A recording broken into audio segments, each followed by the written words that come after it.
इसके लिए दिल की गहराइयों से आपको और मेरे सदन के नेताओं को साधुवाद।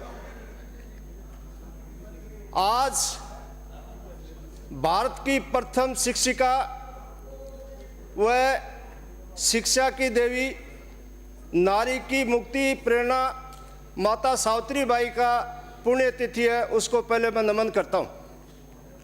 माननीय सभापति महोदय, वन और पर्यावरण में तीन बातें मुख्य होती हैं। वन और पर्यावरण वो बना रहे, उसके अंदर बढ़ोतरी हो, और तीसरा महत्वपूर्ण कार्य है वन और पर्यावरण के अंदर किसी प्रकार का अवरोध आए, उसको नुकसान पहुंचे तो उसको रोकने का कार्य वन विभाग का होता है। माननीय मंत्री महोदय बैठे यहाँ, पिछले दिनों अखबारों की एक हेडलाइन आई थी और पर्यावरण और वन मंत्रालय के अधिकारी और कर्मचारी आंदोलन रहे थे, बड़ा आंदोलन हुआ था और क्षेत्रीय वन अधिकारी थे। एक सेकंड आप रुको, आपको बोलने का पूरा मौका मिलेगा।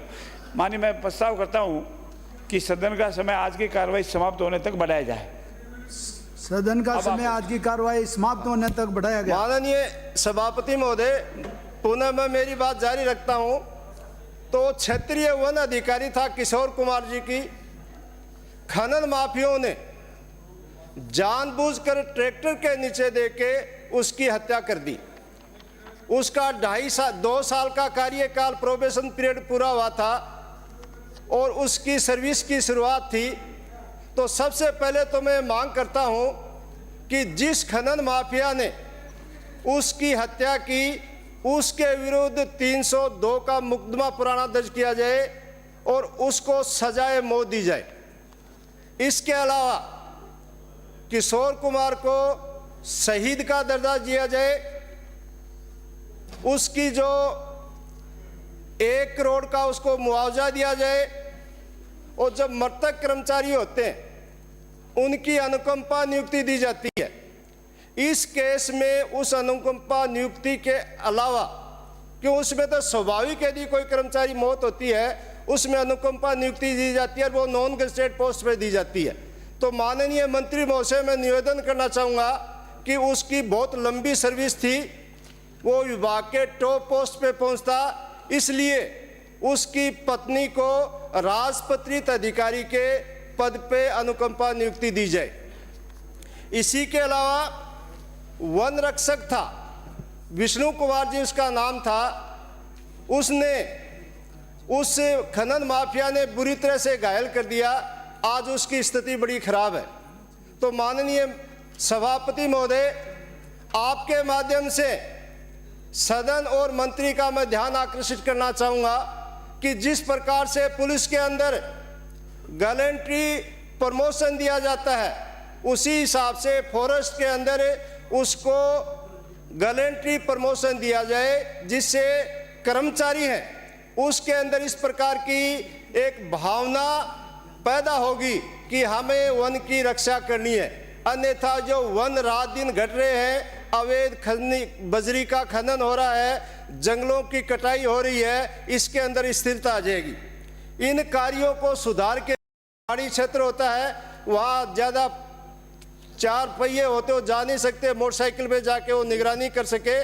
और सबसे महत्वपूर्ण जो एक कमी है वन विभाग के अंदर, चाहे वो रेंज ऑफिस हो, चाहे वन का नाका हो, वहाँ महिलाओं के लिए प्रसाधन की व्यवस्था नहीं है, तो उसकी भी व्यवस्था होनी चाहिए। माननीय सभापति महोदय, आगे मैं आप लोगों से निवेदन करना चाहूँगा कि जो फील्ड स्टाफ है, आजकल आए दिन अवैध बजरी का और इसका खनन होता रहता है, अखबारों में पढ़ते हैं, कई हत्याएं होती है। तो उनकी आत्मरक्षा के लिए कम से कम उनको भी हथियार उपलब्ध करवाए जा सके, जिससे वो अपना, यदि उनके ऊपर किसी प्रकार की अगला जानबूझ के मारना चाहे तो अपनी सुरक्षा कर सके। माननीय सभापति महोदय, जो वन रक्षक वगैरह होते हैं उनकी रात दिन हार्ड ड्यूटी होती है, तो मैं आप लोगों से निवेदन करना चाहूँगा कि उसको भत्ता दिया जाए। कई बार क्या होता है, आपातकालीन उपकरण होते हैं उनके पास नहीं होते हैं फॉरेस्ट के अंदर, तो मंत्री महोदय बैठे हैं, तो मेरा ये निवेदन रहेगा कि उनको अग्निशमन उपकरण है, बचाव किट है, प्राथमिक चिकित्सा सामग्री है, इत्यादि सामग्री उपलब्ध करवाई जा सके, जिससे वो अपनी ड्यूटी ढंग से कर सके। एक आजकल डिजिटलाइजेशन का टाइम है, हर चीज़ का डिजिटलाइजेशन हो रहा है, तो वन भूमि है उसका भी डिजिटलाइजेशन होना चाहिए, जिससे उसकी रक्षा ढंग से हो सके, उसका डिमार्केशन हो सके और उसकी प्रभावी मॉनिटरिंग हो सके।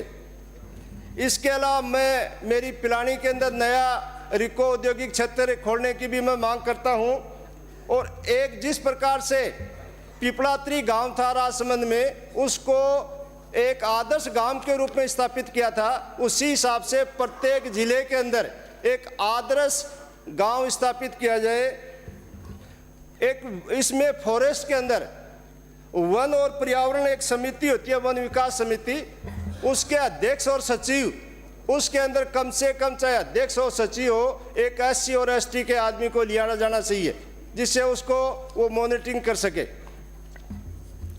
एक मेरा मंत्री से विशेष निवेदन है, हमारी शेखावाटी की काटली नदी है वो लुप्त प्राय हो गई है, और उसके कारण से शेखावाटी के अंदर पानी की भयंकर किल्लत है। उस नदी को भी अवैध जो कब्जे कर रखे हैं, अवैध खनन होते हैं, उसको रोका जाए, जिससे शेखावाटी के अंदर वो नदी आए और जल स्तर ऊपर बढ़ सके।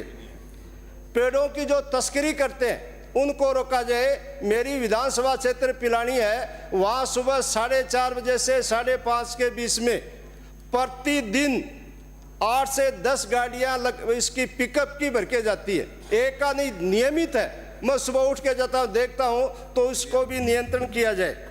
इसी के अलावा माननीय सभापति महोदय, रेंज स्तर पर जो सुविधाएं उनको बहाल किया जाए, और रेंज कार्यालय में घायल जो पशु इनके पास आए, पक्षी इनके आए, उसके लिए एक चिकित्सक और एक पशुधन सहायक वहाँ लगाया जाए, जिससे वो कर सके।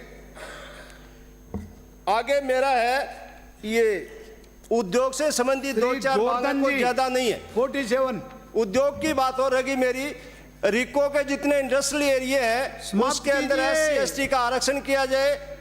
अंकित नहीं होगा।